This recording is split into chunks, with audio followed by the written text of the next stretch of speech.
North Korea king Kim Jong చేసిన ఏ పనైనా ఎక్స్ట్రీమ్స్లోనే ఉంటుంది. తనకు ఎదురు తిరిగిన తన అంకుల్ జాంగ్ సాంగ్ను అడవి కుక్కల చేత చంపించాడు కింగ్. ఆ చర్యకు ఎదురు తిరిగిన తన ఆంటీకి పాయిజన్ ఇచ్చి చంపించేశాడు. తన హాఫ్ బ్రదర్ కిమ్ జాంగ్ను మర్డర్ చేశాడన్న ఆరోపణలు కూడా ఉన్నాయి.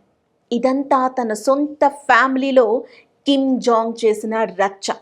సొంత ఫ్యామిలీ విషయంలోనే ఇలా ఉన్నాడంటే ఏ సంబంధం లేని తన ప్రజల విషయంలో ఇంకెంత నిర్దాక్షిణ్యంగా ఉంటాడు. మన మీమ్స్లో కిమ్ మామ అనుకుంటూ కామెడీ చేసుకుంటాం, కానీ తనకు ఎదురు తిరగటం కాదు కదా, తనకు ఎదురు తిరగాలన్న ఆలోచన వచ్చినా కూడా వేసేస్తాడు. అట్లుంటుంది కిమ్తోని.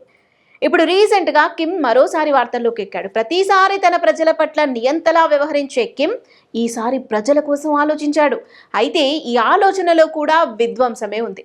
దీని గురించి తెలుసుకునే ముందుగా మన తెలుగు రాష్ట్రాల గురించి ఒకసారి మాట్లాడుకుందాం. కిమ్ గురించి చెప్పి ఇప్పుడు తెలుగు రాష్ట్రాల గురించి ఎందుకు అని మీరు అనుకోవచ్చు. దానికి దీనికి ఒక లింక్ ఉంది. ఈ విషయం చెప్తేనే మీకు అసలు విషయం అర్థమవుతుంది. కాబట్టి ఎక్కడ స్కిప్ చేయకుండా చూడండి. రెండు తెలుగు రాష్ట్రాల్లో వరద సృష్టించిన బీభత్సం అంతా ఇంతా కాదు. అటు విజయవాడ ఇటు ఖమ్మం ప్రధానంగా వరదలకు ఎఫెక్ట్ అయ్యాయి. నష్టం కొన్ని వందల కోట్లలో ఉంటుంది. మరణాలు పదుల సంఖ్యలో జరిగాయి. పశువుల మరణాలకైతే లెక్కే లేదు. అసలు ఈ స్థాయి వరదలకి కారణం ఏంటి? ఈ వరదలకి ఊళ్ళకూళ్ళు మునిగిపోవటం ఏంటి?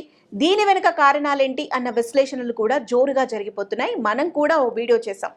విజయవాడలో ఎన్నడూ లేని విధంగా ఈ వరదలు రావడానికి కారణం ఎవరు అనేది కూడా మనం చెప్పాం. ఎవరు ఒప్పుకున్నా ఒప్పుకోకపోయినా ఈ వరద బీభత్సం వెనుక మానవ తప్పిదం ఖచ్చితంగా ఉంది. అది ఏ ప్రభుత్వ హయాంలో జరిగింది అన్నది అప్రస్తుతం. ఈ పాపంలో దాదాపు అందరు నాయకులకు అంతో ఇంతో పాపం ఖచ్చితంగా ఉంది. అధికారుల అండతోనే ఇదంతా జరిగింది అన్నది అందరికీ తెలుసు. అయినా ఏం చేయలేని పరిస్థితి.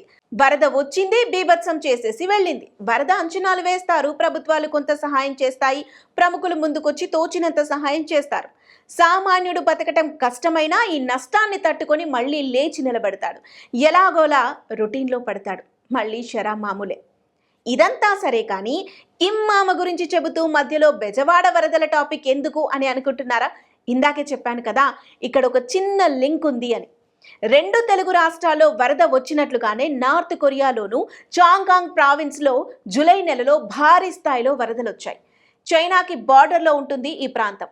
ఆ వరదలు ఏ స్థాయిలో వచ్చాయి అంటే 4,000 మంది చనిపోయారు, 15,000 మంది నిరాశ్రయులయ్యారు, 4,000కు పైగా ఇల్లు కొట్టుకుపోగా 7,410 ఎకరాల భూమి నాశనమైంది.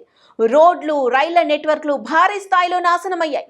ఇంత భారీ స్థాయిలో వరదలు వస్తే సరిగ్గా పనిచేయలేదని, ఆ వరదలను ఆపటంలో ప్రాణ ఆస్తి నష్టం జరగకుండా చూడటంలో అధికారులు విఫలమయ్యారని కిమ్ జోంగ్ భావించాడు. అంతే, తనకు ఆలోచన రావటమే తడువుగా అధికారులపై శిక్షలు వేసేశాడు. అది కూడా ఏ జరిమానానో జైలు శిక్షో కాదు, ఏకంగా మరణ శిక్ష విధించాడు. ఒక్కరు కాదు, ఇద్దరు కాదు, వరదల సమయంలో సరిగా పనిచేయని 30 మంది అధికారులను గుర్తించి వారికి మరణదండన వేసేశాడు. ఇప్పటికే ఆ మరణదండన పూర్తయినట్లుగా కూడా తెలుస్తోంది. ప్రతిసారి నియంతలా వ్యవహరించే కిమ్కు ఈసారి ప్రజల మీద అంత ప్రేమ ఎలా పొంగిపోయిందో ఏంటో. ఇలా అనడం వెనుక కూడా ఒక కారణం ఉంది. గతేడాది కూడా ఉత్తర కొరియాలో భారీ వర్షాల కారణంగా వరదలు ముంచెత్తాయి. అయితే ఆ సమయంలో కిమ్ ఒక ప్రకటన విడుదల చేశాడు. వరదల సమయంలో ఈదురుగాలులు వస్తాయి కదా, ఈ ఈదురుగాలులకు తన ఫోటోలు కానీ, తన తండ్రి ఫోటోలు కానీ, తన తాత ఫోటోలు కానీ, విగ్రహాలు కానీ కూలిపోయి పడిపోయి కనిపిస్తే వారికి కఠిన శిక్షలు తప్పవని ప్రకటనలో పేర్కొన్నాడు కిమ్. ఇప్పుడు చెప్పండి, కిమ్ జోంగ్ చేసింది సరైన పనేనా? సర్లే, కిమ్ చేసిన దారుణాల్లో ఇదెంత? సముద్రంలో నీటి చుక్కంత అంటారా? అంతేలేండి. తను పవర్లోకి వచ్చిన దగ్గర నుండి 300 మందికి పైగా చంపేసిన కిమ్ లిస్టులో మరో 30 మంది ఆడయ్యారంతే. నార్త్ కొరియాలో చేసినట్లు మన దగ్గర చంపేయడాలు, ఉరివేసేయడాలు చేయాలని కాదు, కానీ అధికారులు తప్పు చేస్తే ప్రభుత్వం ఏమంటుందో అన్న భయం ఉండాలి. అకౌంటబిలిటీ ఉంటే ఇలాంటి డిజాస్టర్స్ని చాలా వరకు తగ్గించవచ్చు.